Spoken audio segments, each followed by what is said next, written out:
है उसको लेके था। और जिस तरह से अनुसूचित क्षेत्र में संवैधानिक प्रावधानों को नज़रअंदाज किया जा रहा है, इन सारे समस्त इशू को लेके हमारे 31 सूत्री मांगे थी। इन सारे मांगों को लेके हमने ज्ञापन रैली किया गया है। इसमें बड़ा जो मुद्दा था रिजर्वेशन पे था। रिजर्वेशन पे एक सबसे बड़ी समस्या ये आ रही है कि हमारे रिजर्व कैटेगरी एसटी हो या एससी हो या ओबीसी जो भी हो, लेकिन अनुसूचित क्षेत्र का रिजर्वेशन पॉलिसी अलग तरह की बनी हुई है। संवैधानिक अनुच्छेद 244(1) 5वीं अनुसूची के तहत सारा आइडेंटिफाई किया गया है कि शेड्यूल एरिया में रिजर्वेशन पॉलिसी किस तरह से रहेगी। अब सुप्रीम कोर्ट का एक जजमेंट आया है, उसमें कैटेगरी वाइज मतलब कोटे में कोटा का जो आया है, और उसको लेके पूरे देश के अंदर माहौल बना हुआ है। अलग अलग तर्क निकाले जा रहे हैं। कुछ लोग सत्ताधारी लोग, मैं एज ए पार्लियामेंट मेंबर हूँ, और उसी दौरान प्रधानमंत्री जी ने स्वयं ने कह दिया कि इसको हम लागू नहीं कराएंगे। कुछ यहाँ पर अलग स्टेटों में 2-3 स्टेटों में कुछ लागू किया गया। इसके अंदर क्रिमिनल का भी फैसला आया। तो एज ए प्रधानमंत्री जी ने भी क्रिमिनल के कहा, सारे जो सांसद मिलने गए थे उनको कहा कि हम लागू नहीं करेंगे। उधर कुछ और बोल रहे हैं, धरातल पे बीजेपी का कार्यकर्ता कुछ और बोल रहा है। धरातल पे जिस तरह से आज अनुसूचित क्षेत्र के अंदर जो लोग आरक्षण विरोधी जो नीतियां लाए, यहाँ जाने अनजाने में उनके कोई पर्सनल इंटरेस्ट की वजह से जिस तरह से 2013 की अधिसूचना जारी की, शेड्यूल एरिया के अंदर एक शेड्यूल एरिया और नॉन शेड्यूल एरिया के प्रावधान अलग अलग हैं। इनको समझ में कई अधिकारियों को भी नहीं आ रहा है, कई जनप्रतिनिधि को भी नहीं आ रहा है। तो शेड्यूल एरिया के अंदर राज्यपाल महोदय द्वारा 2013 के अंदर एक अधिसूचना जारी की गई। उसमें 45% एसटी, 5% एससी, उसको लेके हाईकोर्ट में बंधा गया और वो अधिसूचना निरस्त हो गई। 2016 में एज इट इज अधिसूचना वापस लागू की, और वही उस अधिसूचना को लेके भी हमने कई बार चैलेंज किया। तो अक्टूबर 2019 में एक नई अधिसूचना आई। उस अधिसूचना के आधार पे वर्तमान में भर्तियां हो रही है।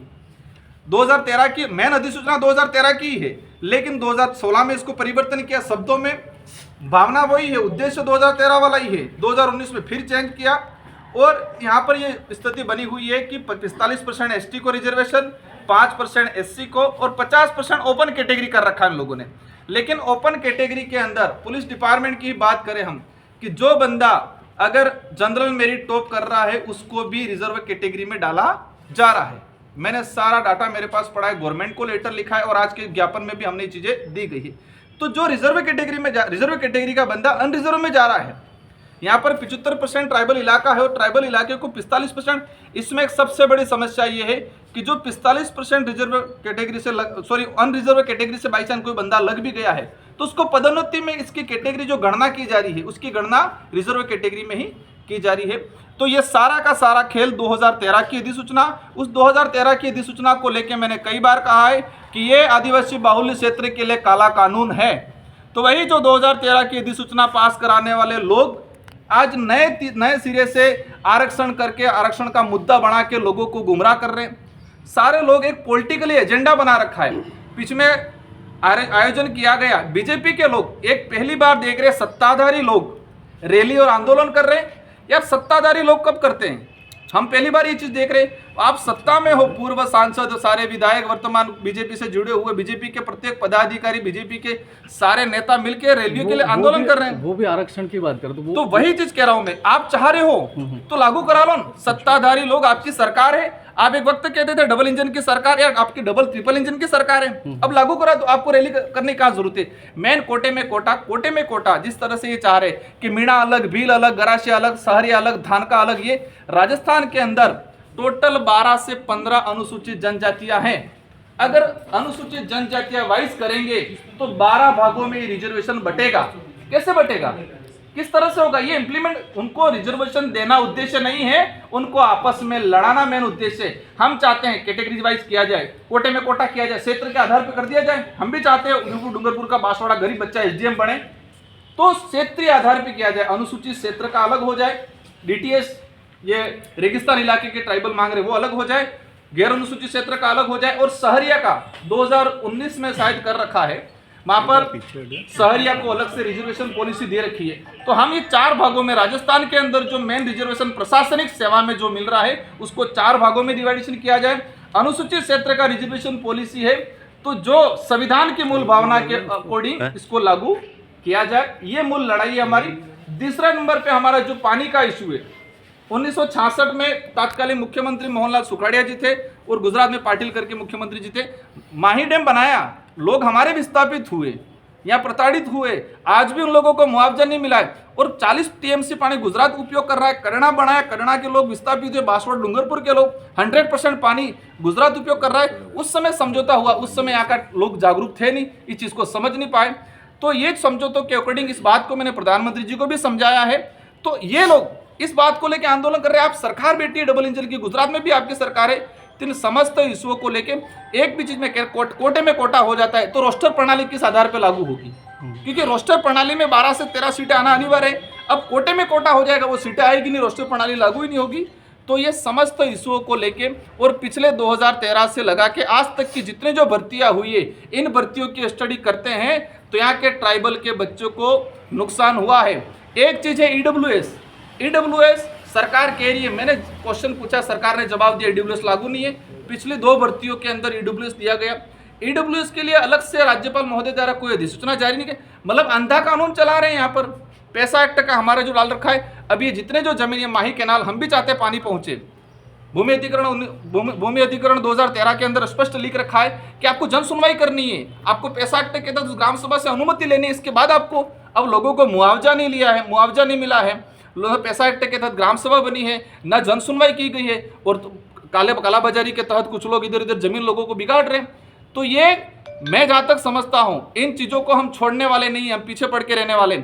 जो भी अधिकारी है, जो भी वो अगर कानून की अवहेलना, पैसा एक्ट सबके लिए लागू, पैसा एक्ट की अवहेलना करते हैं अधिकारी, तो उनके खिलाफ भी कार्रवाई की जाएगी। बांसवाड़ा विधायक अर्जुन सिंह बामनिया भारत आदिवासी पार्टी को कहते हैं कि लंबी रेस का घोड़ा नहीं है, 5 साल में निपट जाएगा। अब जो घोड़ा दौड़ता है उसको ही पता है कि वो कितनी लंबी रेस का घोड़ा है, ठीक है। वो तो मैं क्या, जनता तय करती है कि किसको, राजनीतिक जो है एक लोकतांत्रिक दौड़ में किस घोड़े को कितना दौड़ाना है, वो तय उसकी नीति, उसकी सोच, उसके विचार करते हैं, और साथ में जनता का बहुमत तय करता है। तो वो जनता तय करेगी और हमारी नीति, हमारे विचार और हमारे उद्देश्य तय करेंगे। विधानसभा चुनाव में तो बहुत अच्छा गठबंधन रहा था सर, और विधानसभा ने लोकसभा में रहा था। लोकसभा में जो सिचुएशन जो बनी थी उस समय हम खुद मानते हैं कि कहीं न कहीं इंडिया अलायंस के कुछ लोगों का 100% नहीं कह सकते, कुछ लोग ऐसे भी जो अंदर खाने बीजेपी को काम कर रहे थे, जिन लोगों का सहयोग रहा है उनका एहसान आज भी हम मानते हैं, और उनकी जो भी बात होती है आज मेरे पास आते हैं, उनके काम में करता हूँ। हम एहसानमंद लोग हैं, किसी का मतलब इधर उधर काम नहीं करेंगे और किसी को नजरअंदाज नहीं करेंगे। मैं सबका सांसद हूँ, मेरे पास जो भी व्यक्ति आएगा, किसी भी विचारधारा, उनका काम करेंगे। अब उनके बोल कैसे हैं, वो क्या है, वो तो वही जाने। बांसवाड़ा को संभाग हटा दिया, उसके लिए क्या कहेंगे? बांसवाड़ा को संभाग से हटा दिया, उसके लिए क्या कहेंगे? हाँ, बांसवाड़ा संभाग को लेके भी हमने इस इशू को लेकर हमारे कुछ वक्ताओं ने बताया गया है। आज जब संभाग लाए तो वही नेता उस समय फूल बंटवा रहे थे, माला पहन रहे थे संभाग के नाम पे। आज संभाग हटाए तो वो कह रहे हैं ठीक है, कोई दिक्कत नहीं, वो सरकार की नीतियां है और वैसे जरूरत नहीं थी। आज राजस्व के इशू अगर माने तो हमारे लोगों को जाना पड़ रहा है, वहाँ उदयपुर जाना पड़ रहा था। कई राजस्व के इशू यहाँ पर क्लियर हुए थे, कई ऐसे एनआई एक्ट के जो इशू होते थे, कई ऐसे जो पेंशन संबंधित इशू होते थे। अगर संभाग यहाँ पर होता तो एक सरकार की स्कीम धरातल पे सही तरीके से लागू हो पाती। एक बड़ा नुकसान किया है ये बात अलग है कि यहाँ का व्यक्ति जागरूक नहीं है, मानते हैं इस बात को, इसी का सरकार फायदा उठा रही है। लेकिन जिस दिन जनता को पता चलेगा कि हमारे साथ गलत हुआ है, आज से 10 साल बाद भी पता चलेगा, 10 साल बाद भी यहाँ की जनता वर्तमान सरकार से बदला लेगी। नहीं, आपने इसके लिए कोई पहल की क्या? आपने जो ज्ञापन दिया है उसमें 11वें नंबर पे आपने पॉइंट लिखा है कि यहाँ के लोकल के कुछ लोगों ने मीणा शब्द लिखना यूज कर दिया है, सरनेम मीणा। वो पूरा मामला थोड़ा सा आइडेंटिफाई। देखो, हमारे वक्ताओं ने बताया था कि अगर इस इलाके में मीणा गोत्र या मीणा समूह के लोग होते, हम किसी भी जाति, वो भी हमारे भाई है, इस इलाके में दूसरे इलाके में इस देश के अंदर रहने वाला प्रत्येक वर्ग, प्रत्येक व्यक्ति जो मानवता में विश्वास रखता है, उसके साथ हमारी सिंपैथी है। लेकिन इस इलाके के अंदर भील समूह था। ऐतिहासिक पृष्ठभूमि पे जाए, सबसे पहले 1576 के अंदर हल्दी घाटी का युद्ध हुआ। अगर यहाँ मीणा थे तो इतिहास में ये पढ़ाया जाता कि महाराणा प्रताप का मीणाओं ने साथ दिया। 1855 के आसपास मेवाड़ बिलकोर बनाई। अगर यहाँ मीणा होते तो मीणा बिलकोर बना। 1841 में मेवाड़ बिलकोर बनाई।